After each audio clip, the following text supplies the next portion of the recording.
अस्सलाम वालेकुम। वालेकुम सलाम। Welcome back. Okay, this is lecture number 4 और इस लेक्चर में हम एनालिसिस करने लगे हैं स्पीड ऑफ साउंड के फॉर्मूले का। मोस्ट सक्सेसफुल अटेम्प्ट्स में न्यूटन की अटेम्प्ट है और मोस्ट एक्यूरेट अटेम्प्ट्स में लैप्लेस की अटेम्प्ट है। अब एक्सपेरिमेंटल वैल्यू जो है स्पीड ऑफ साउंड के लिए वो 332 मीटर पर सेकेंड है, जिसे Mach 1 भी कहा जाता है। Mach 1 is the unit of speed of sound in terms. Mach 1 is the unit of speed in terms of speed of sound. Speed of sound air में 0 डिग्री सेंटीग्रेड पर 332 metre पर second है और इसका स्पेशल नेम क्या है? Mach 1। Gillette की company ने भी इस नेम को एज अ स्टैंडर्ड यूज किया है। जिलेट के जो रेजर्स होते हैं, a single blade razor is called Mach 1. A double blade razor is called Mach 2. Actually उनके ब्लेड्स इतने ज्यादा शार्प हैं कि जब वो किसी स्किन पे ग्लाइड करते हैं तो बड़ी हाई स्पीड के साथ ग्लाइड करते हैं विदाउट डैमेजिंग द स्किन। तो उस स्पीड की वजह से उनको Mach 1 के साथ, Mach 2 के साथ, Mach 3, Mach 4, Mach 5 इवन इसके साथ रिलेट किया गया है। वरना ये यूनिट स्पेसिफिकली यूज होता है जेट्स के लिए। जो हमारे पास फाइटर जेट्स होते हैं वो काफी हाई स्पीड्स के साथ जाते हैं। उनके लिए नॉर्मली हमारे पास जो जेफ थंडर है Mach 5, Mach 6 के साथ ट्रेवल करता है। a Mach 6 almost means 6 into 332, 6 into 332, which will yield you a speed of, let's say, how much? 6 into 2, 12, 1, 6 into 3, 18, 1 carry, 6 into 3, about 1992, which is approximately 2000 meter per second, which is 2 kilometer per second. Oh my God. 2, yes, ये jets इसी speeds, इन्हीं speeds के साथ जाते हैं। 2 kilometre पर second is an insanely high speed. Understand करो, Peshawar Islamabad motorway जो कि 170 किलोमीटर है, जस्ट कितने सेकंड में रैप अप हुआ होगा? समझ आई? हाफ करो 170 का हाफ 85 सेकंड के अंदर अंदर, यानी कि 1 मिनट और 25 सेकंड में पूरा पेशावर इस्लामाबाद मोटरवे इस स्पीड से अगर जेट ट्रेवल कर रहा है तो वो खत्म कर चुका होता है। That is the reason why aero fights is a matter of only few minutes. Aero fights, it is a matter of only few minutes. वो जो अभिनंदन को चाय पिलाई थी हमने, that was the same.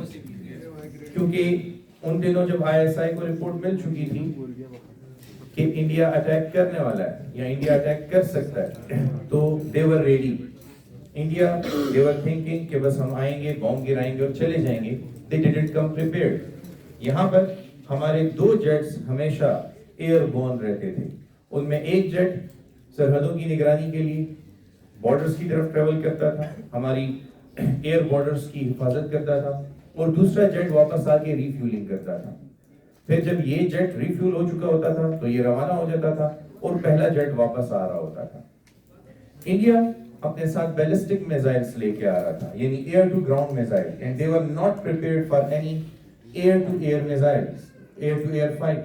सो वो आ रहे थे, हमारा जो एयर जेट यहाँ से जा रहा था उसके रडार पे इनके जहाज अपेयर हुए, उन्होंने इंटरसेप्ट किया इसको और लॉक कर लिया अपने रडार पे। अब ये तो इस नियत से आ रहे हैं कि बॉम्ब गिरा के वापस चले जाना है, इनके पास एयर टू एयर मिसाइल है नहीं और काफी हैवी मिसाइल्स होते हैं ये बैलिस्टिक मिसाइल्स, तो उधर बहुत क्विकली डिसीजन लेना होता है कि क्या करना है। By the moment they start thinking कि अब हम क्या करें, वापस रिटर्न करें, ये मिसाइल यहीं पे गिराएं, हमारे पास तो एकदम डर भी लग गया कि हमारे पास तो एयर टू एयर मिसाइल है नहीं और वो सामने से आ रहा है। तो इस सारे प्रोसेस में डिसीजन लेने के चक्कर में कि बस ठीक है बम गिराओ और वापस भागो, उन्हें सिर्फ अपना पेलोड ऑफ किया, पेलोड सिर्फ ऑफ किया कि बस ड्रॉप कर दिए बम, उनको कहीं टारगेटेड एरिया में नहीं ड्रॉप किया और वापस टर्न करने लगे। अब क्योंकि इनके पास वेट बहुत ज्यादा है तो इनकी स्पीड बहुत कम, डिसीजन भी इन्होंने स्लो लिया। जितने टाइम में इन्होंने सोचा कि बम ड्रॉप करना है, वापस मुड़ना है और फिर भागना है, तब तक JF-16 थंडर इनके सर पे पहुंचे हुए थे और इनको लॉक करके डिस्ट्रॉय कर चुके थे. So this is a matter of only few minutes. So we basically salute to our army. We basically salute to our FISAIA. We basically salute to our ISI. कि इन सब की combined efforts की वजह से हमारी पाक फिजाइया, हमारी आर्मी, हमारी नेवी, इन सब के कंबाइंड एफर्ट्स की वजह से ही पाकिस्तान सेफ है, सिक्योर है. ठीक है? Okay, now this was about this amazing unit mark 1.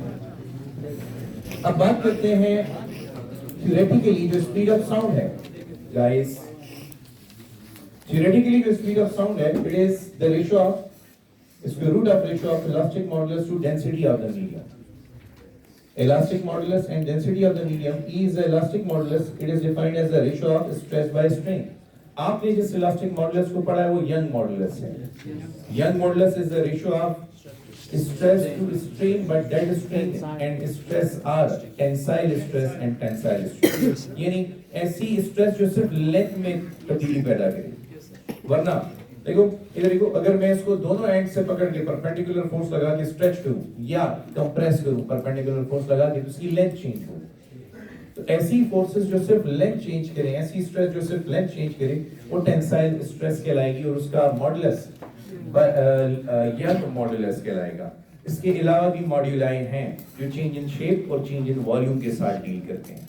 अगर आप ऑब्जेक्ट्स पे तमाम डायमेंशन से फोर्स लगाएं तो वो अंडर कंप्रेशन जाएगा, उसका वॉल्यूम कम हो जाएगा और उसके साथ डील करने वाला मॉडुलस बल्क मॉडुलस कहलाएगा. उसकी स्ट्रेन वॉल्यूमेट्रिक स्ट्रेन कहलाएगी. ठीक है? नाउ हमारे पास यहाँ पे stress is force per unit area. In terms of volumetric strain it is actually the pressure. वहां पर ये चेंज इन प्रेशर से रिप्रेजेंट होता है. और strain change in length per unit original length भी हो सकती है, change in shape per unit original shape भी हो सकती है, यानी चेंज इन शेप के साथ भी डील करती है, और change in volume per unit original volume भी हो सकती है.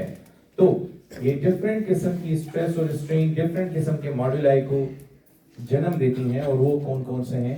वो है यंग मॉडुलस, वो है शेयर मॉडुलस और वो है बल्क मॉडुलस.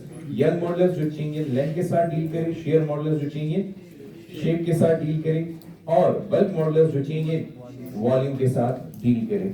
इन पे मैंने जो फुल एक्सप्लेनेशन दी थी उसका लेक्चर मैं ऑलरेडी अपलोड कर चुका हूँ, तो प्लीज उसको देख लीजिएगा कि वहाँ पे मैंने ये चीजें फुली एक्सप्लेन की हैं. लेकिन आज आप लोगों की वजह से मुझे दोबारा इसको थोड़ा सा एलिब्रेट करना पड़ रहा है, एक टच देना पड़ रहा है.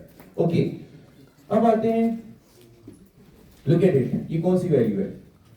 एक्सपेरिमेंटल वैल्यू है. तो हमारे पास थ्योरेटिकल जस्टिफिकेशन भी होनी चाहिए. अब ये फॉर्मूला किसके लिए? किसी भी लॉन्गिट्यूडनल वेव की स्पीड के लिए. This is the formula for speed of longitudinal wave in any medium having elasticity E.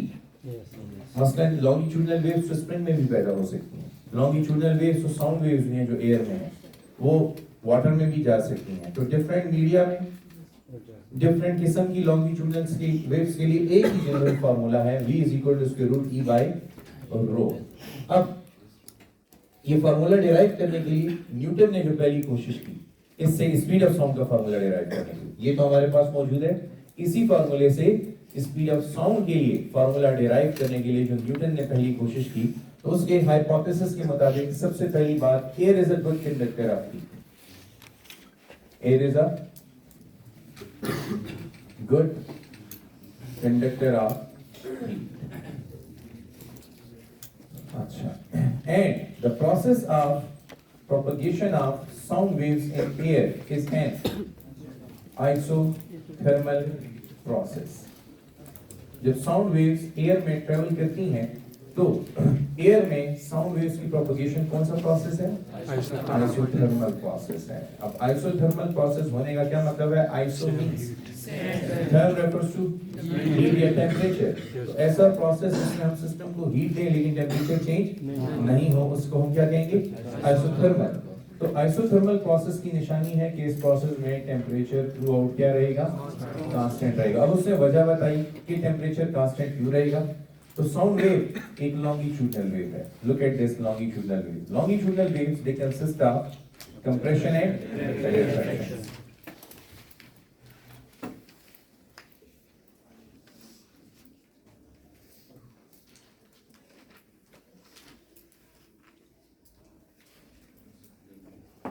Okay, here we have this. This is a compression, ठीक है? And this is a rarefaction. अच्छा, इस compression के दौरान air का temperature, air का pressure increase होगा temperature increase होने की वजह से, और प्रेशर रेयरफैक्शन में टेम्परेचर डिक्रीज होने की वजह से. यानी कि हमें पता चल रहा है कि during compression the temperature of the air will rise and during rarefaction it will fall या इट विल ड्रॉप. तो over one wavelength the average value is constant, क्योंकि जितना राइज हो रहा है उतना फॉल भी कर रहा है. तो the rise in temperature is balanced bye fall in temperature. अब ये क्यों पॉसिबल था? इस पहली assumption की वजह से, जिसमें इन्होंने कहा कि एयर इज अ, क्योंकि जहां पे टेम्परेचर ज्यादा होगा हीट वहां पर पैदा होगी और heat will flow from a body at higher temperature to the body at lower temperature. तो ये T1 ये ज्यादा है, ये T2 ये कम है. T1 ज्यादा T2 कम, तो heat will flow from compression to rarefaction. तो जितनी हीट लूज हुई है उतनी ही गेन हुई. तो इस रीजन में नेट हीट ट्रांसफर क्या होगा? जीरो. इस पूरे रीजन में नेट हीट ट्रांसफर क्या होगा? क्योंकि जितनी लूज हुई उतनी गेन. अगर नेट हीट फ्लो जीरो है तो इसका मतलब सिस्टम इक्विलिब्रियम में है, थर्मल इक्विलिब्रियम में. तो ये प्रोसेस क्या बन गया? आइसोथर्मल प्रोसेस बन गया, जिसमें राइज और फॉल एक दूसरे को बैलेंस कर रहे हैं, इसीलिए टेम्परेचर रिमेंस कांस्टेंट. समझ आई? ओके, नाउ अब क्योंकि considering air as an ideal gas, PV is equal to nRT, number of moles of air, constant. Universal gas constant है, ये वैसे ही constant है, and temperature is also. तो ये तमाम प्रोडक्ट कांस्टेंट्स का प्रोडक्ट भी कांस्टेंट्स होगा कि नहीं? तो यहाँ पर PV is equal to constant. ये कौन सा लॉ है? प्रेशर बढ़ाने से वॉल्यूम कम होगा. Boyle's law. This is your Boyle's law. So according to him, Boyle's law is applicable. अच्छा, Boyle's law applicable है, तो फिर ऐसे हालात में जब कैलकुलेशन की जाएंगी तो पता चलेगा कि elastic modulus is equal to pressure of the medium. Under such conditions the elastic modulus is equal to pressure of the medium. तो कंडीशंस कौन सी हैं? Boyle's law. किस वक्त? जब एयर इज अ, उसकी वजह से टेम्परेचर क्या रहा? कांस्टेंट. प्रोसेस कौन सा रहा? और उसके लिए अब कौन सा लॉ एप्लीकेबल है? ऐसे हालात में इलास्टिक मॉडुलस को किससे रिप्लेस किया जा सकता है? इसको साबित करते हैं कि न्यूटन ने ये बात किस बेसिस पे की. अच्छा, ये अब आपका सारा एमसीक्यू सेट है. अच्छा, कि न्यूटन ने क्या क्या assumptions ली थी या उसका हाइपोथेसिस क्या था अपना फार्मूला डिराइव करने में. Okay, we start with derivation. Yes, temperature compression में ज्यादा है उसमें. तो देखें प्रेशर कैसे ज्यादा होगा. इफ यू रिमेंबर ये Lussac law,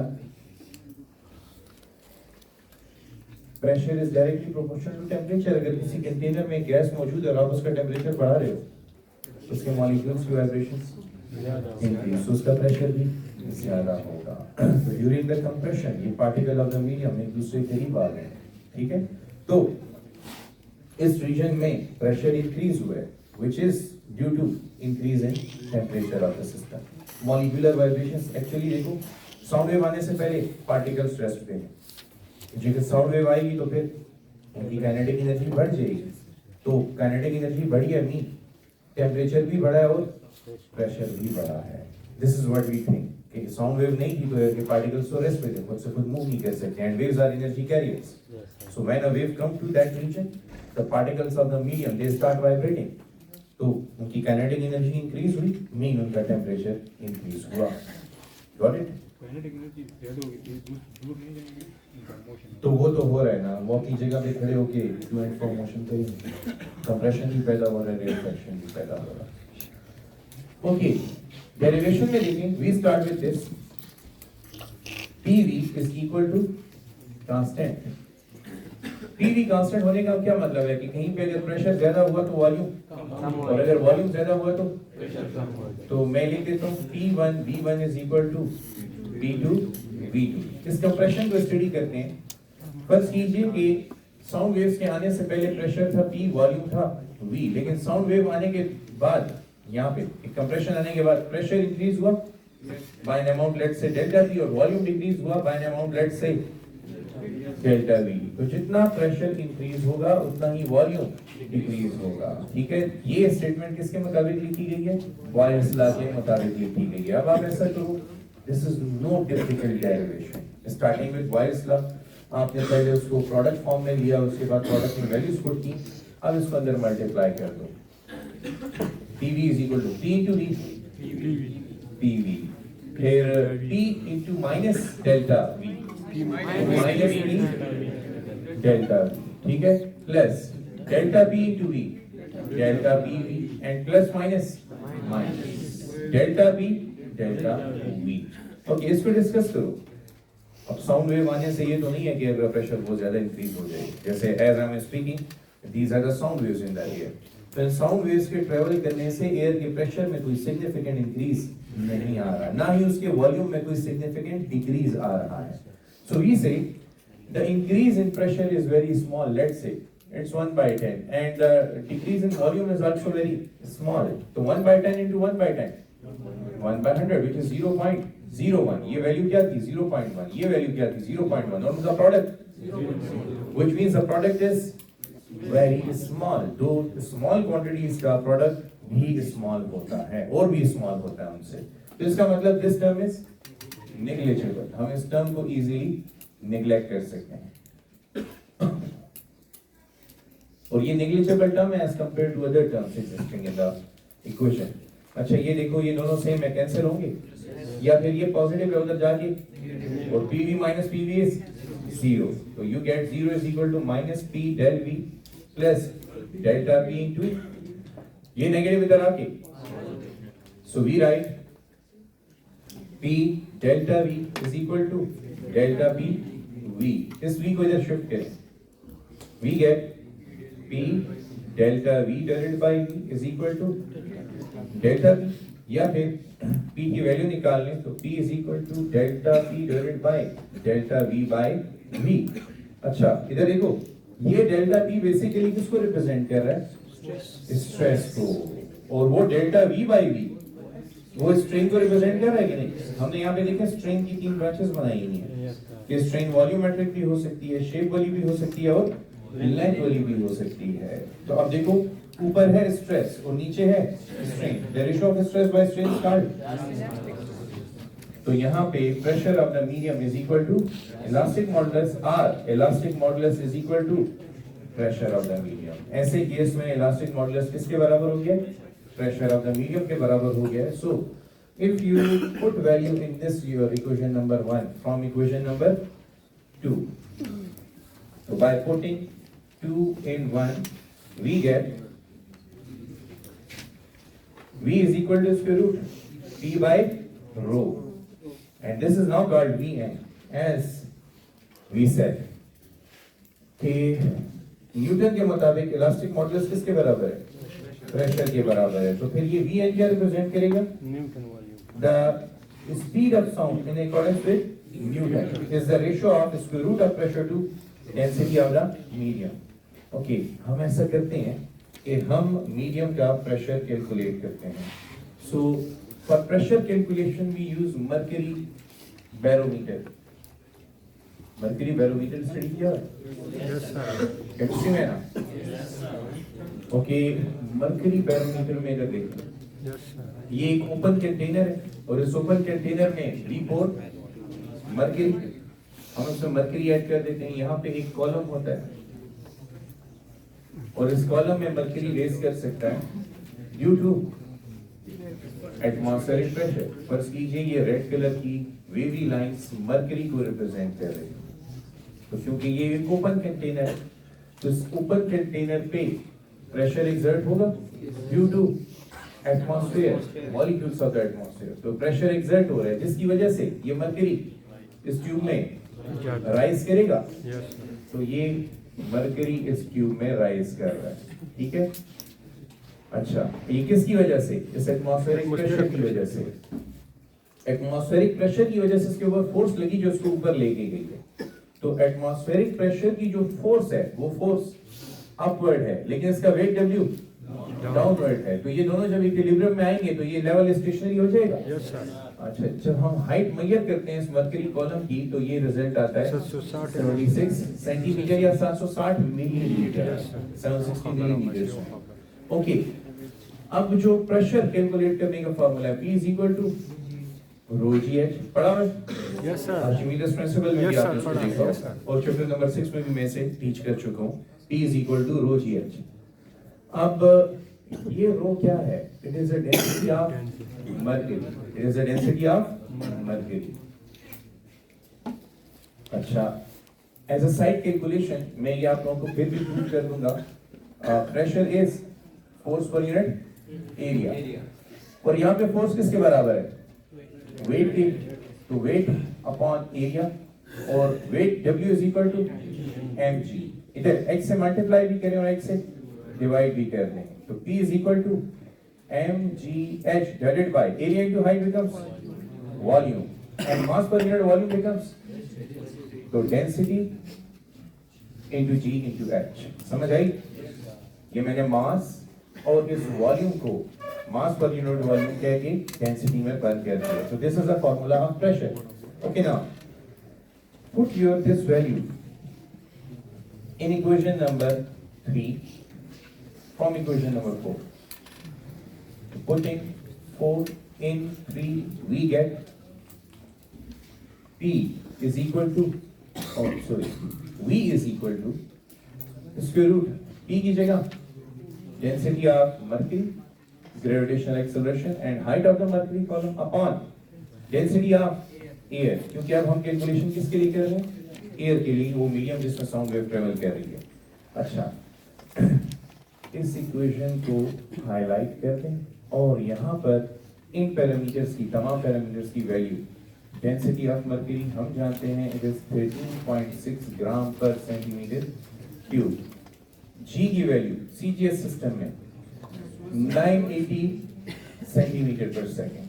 Height of the mercury column as measured is 76 centimeter and the density of air is 0.00129 gram per centimeter cube. If you put all these values in this equation, you get 281.00 centimeter per second or 281 meters per second, which is not in agreement with experimental value.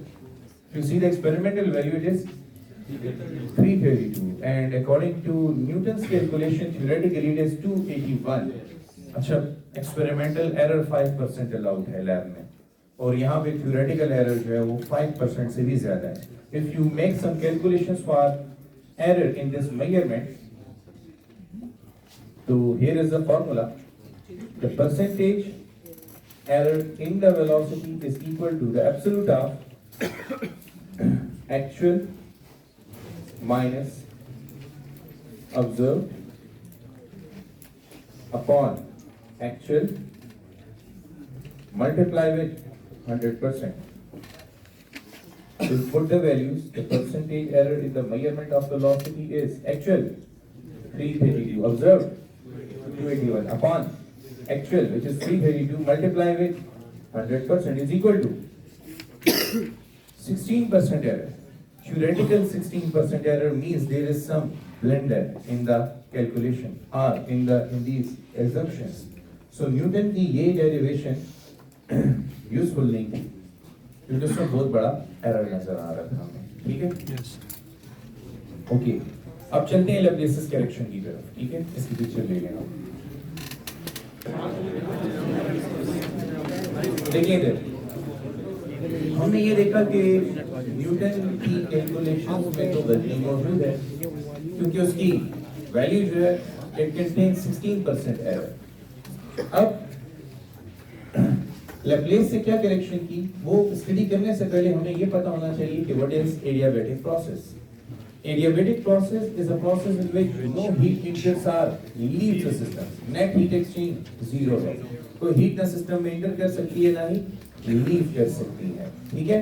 यह इसकी दूसरी definition है, a process which is performed very quickly. A process which is performed very quickly. अच्छा देखो, propagation of sound waves in air is an adiabatic process. The moment I speak, every one of you have heard what I've said. Sound waves travel करने में कोई time नहीं ले रही. जैसे ही मैं बोलता हूँ आवाज आप तक पहुंच जाएगी. इसका मतलब कि साउंड वेव्स एयर में बहुत क्विकली ट्रेवल कर रही हैं और साउंड वेव्स की प्रोपेगेशन भी एक एडियाबेटिक प्रोसेस है. अब यहाँ पे हीट फ्लो को टाइम नहीं मिलेगा. लैप्लेसिस करेक्शन को अगर हम देखें तो वहां पर भी एक सेम बात आ रही. वो सेम बात क्या थी? Let me tell you. In Laplace correction यानी मेथड दोनों का ठीक था, प्रोसेस गलत चुन लिया न्यूटन ने. लैप्लेस से कहा कि air is a poor conductor या बैड कंडक्टर ऑफ हीट. अब क्योंकि एयर पुअर कंडक्टर है तो क्या हीट इजीली कंप्रेशन से रेयरफेक्शन तक ट्रेवल कर पाएगी?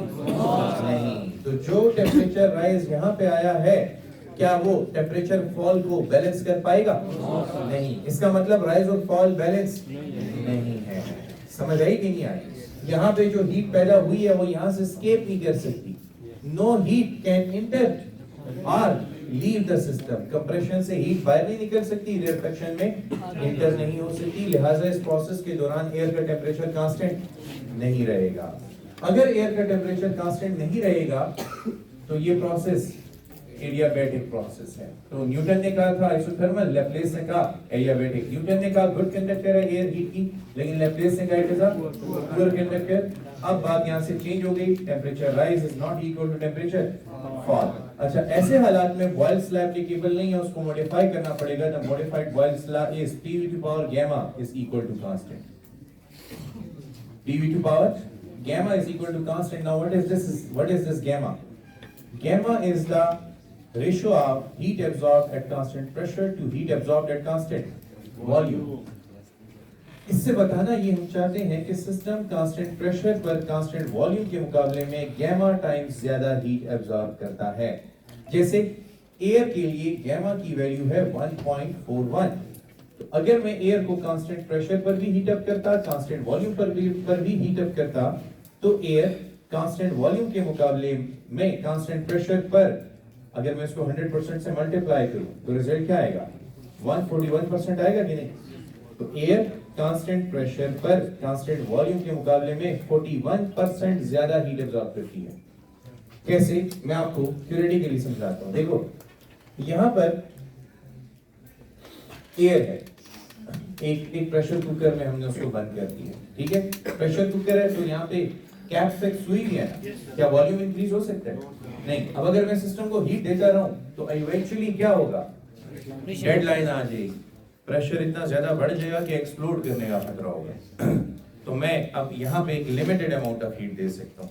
लेकिन फर्ज करो कि अगर ये कैप मूवेबल होती, मूवेबल पिस्टन की तरह, कि यहाँ पे प्रेशर बढ़ता तो ये ऊपर चली जाती, वर्क डन करती इन्वायरमेंट पर, फिर हम हीट देते, फिर प्रेशर बढ़ता तो ये मजीद ऊपर चली जाती.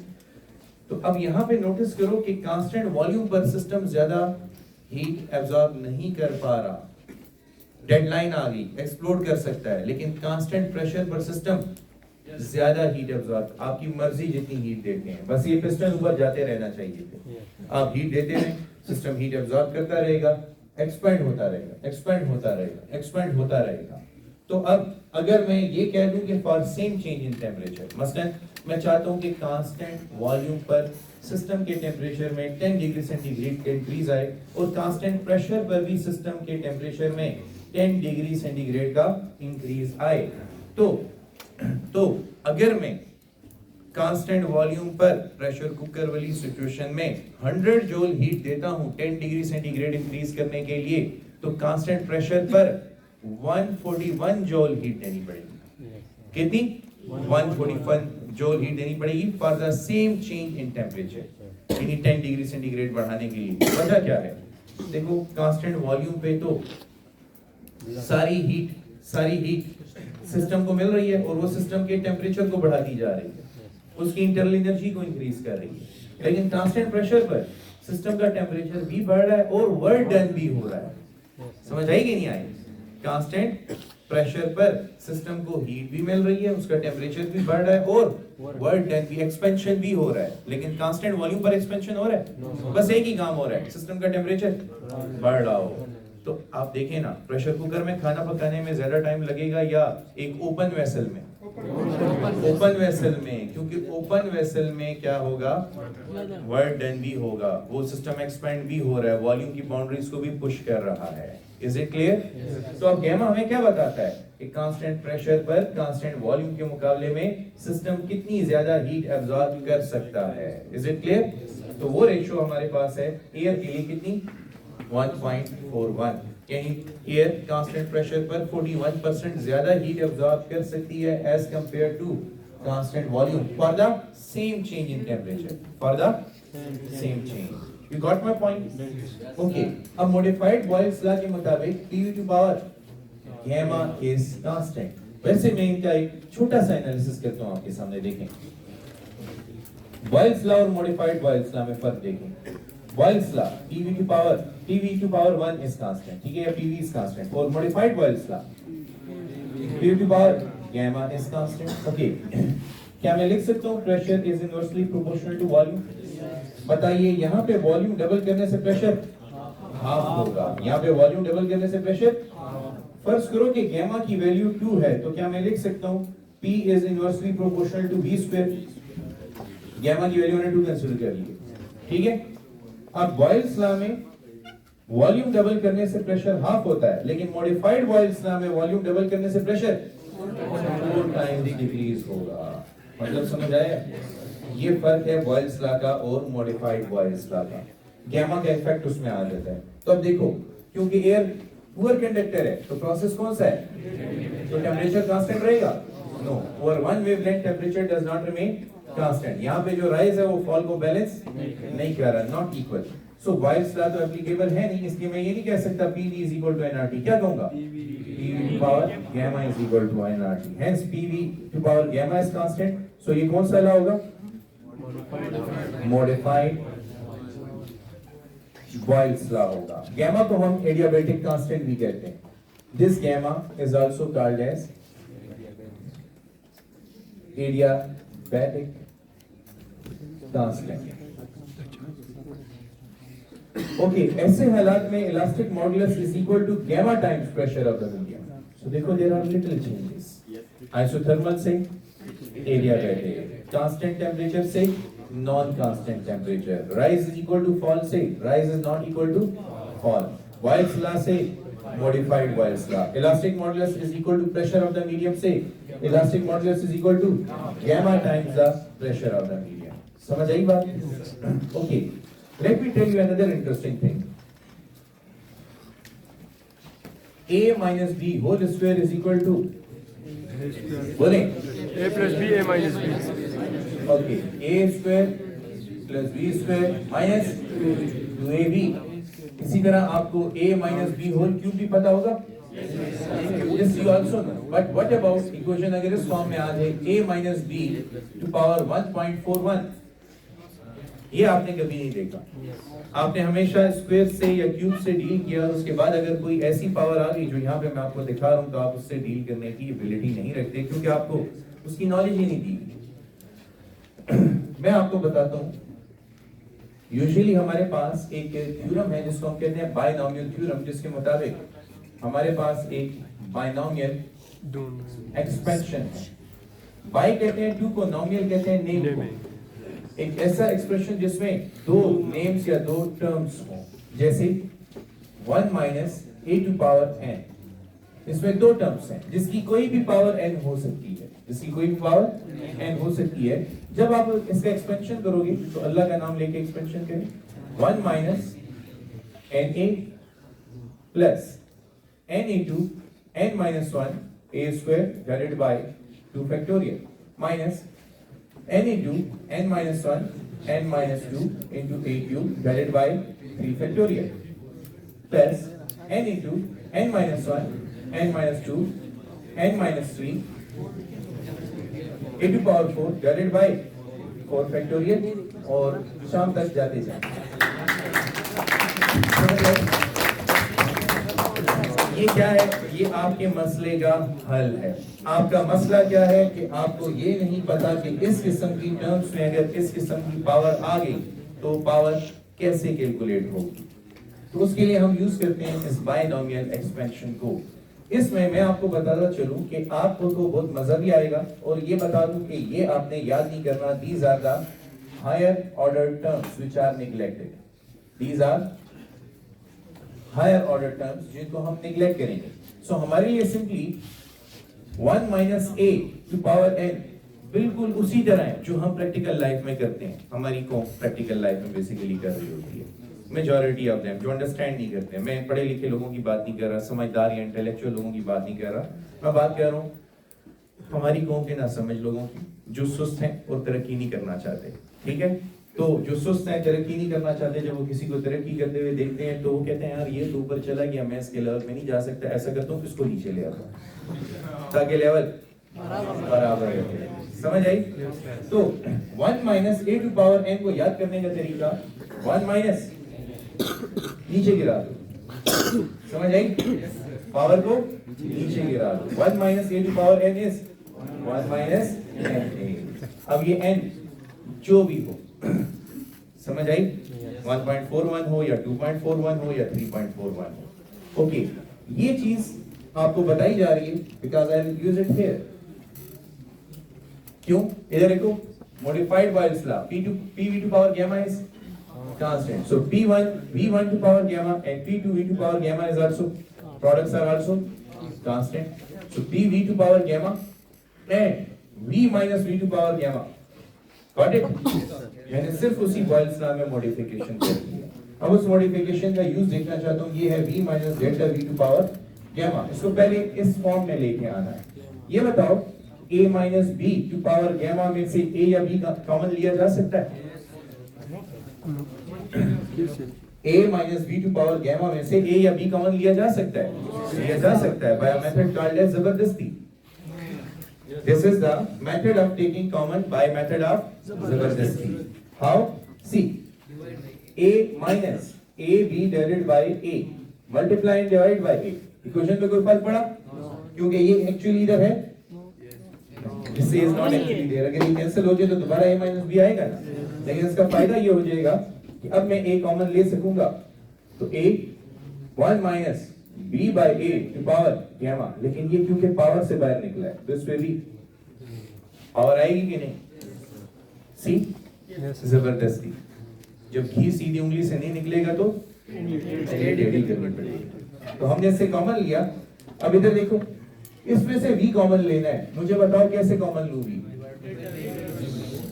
तो p v to power gamma is equal to p plus delta p into v minus v delta v by v to power gamma.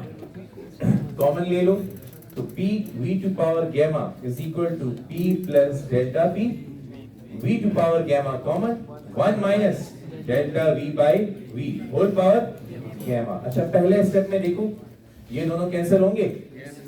अच्छा, फिर जो बच जाएगा उस पे गौर करना है। p is equal to p plus delta p और ये क्या है?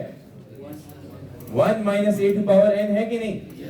1 minus a to power n अदा करो फिर हिसाब का। 1 minus gamma delta v by v। अब आपको ये सारा सेक्शन ना भी पता हो तो ये याद रखना है, एक आपने कॉमन लेना है और दूसरा पावर को नीचे गिराना है। समझ आई? तो वो मैंने सिर्फ समझाने के लिए क्या पेपर में नहीं करना। ओके, अब p को इन दोनों टर्म्स के साथ और डेल्टा p को भी इन दोनों टर्म्स के साथ मल्टीप्लाई करो तो p into 1 p delta p into 1 delta p। पहले आसान काम करिए, ठीक है? फिर प्लस माइनस ये p से मल्टीप्लाई होगा तो gamma p delta v by v और प्लस माइनस माइनस और ये gamma delta p delta v divided by v। अब मुझे एक बात बताओ, पिछले टॉपिक में डेल्टा पी और डेल्टा वी का प्रोडक्ट बहुत स्मॉल था। अब गौर करो तो यहाँ पे तो जुल्म की इंतहा हो गई है, वी पे डिवाइड भी कर दी है। So gamma delta P by delta V by V, ये सारी टर्म जीरो हो जाएगी और ये पी और P, so zero is equal to delta P minus gamma P delta V by V. ये नेगेटिव इधर आती है, gamma P delta V by V is equal to delta P, या फिर gamma P is equal to delta P divided by delta V by, ये क्या है? Stress. ये क्या है? Strain. The ratio of stress by strain is called, so elastic modulus is equal to gamma times pressure of the machine. साबित हुआ? So you look at here, Laplace ने यही प्रेडिक्शन की है जो हमने प्रूव की। और अब अगर मैं इसी फार्मूले के मुताबिक लैप्लेस का फार्मूला चेक करूं तो रिजल्ट आएगा गैमा पी बाय रो। और अब वही सारा प्रोसेस करके अगर इस फार्मूले में वैल्यूज पुट की जाए तो according to Laplace theoretical result आ रहा है 331 मीटर पर सेकंड, जो कि बिल्कुल ठीक है। एक्चुअल वैल्यू क्या थी? 332 हमने मेंशन की थी। ये 331 क्यों आ रहा है? थोड़ा सा फर्क इसलिए आ रहा है कि यहाँ पे देखो आपने हायर ऑर्डर टर्म्स को नेग्लेक्ट किया है, तो उस नेग्लेक्ट करने की वजह से थोड़ा सा फर्क आना बनता था जो यहाँ पे नजर आया, व्हिच मींस लैप्लेस ने बिल्कुल ठीक रिजल्ट निकाला।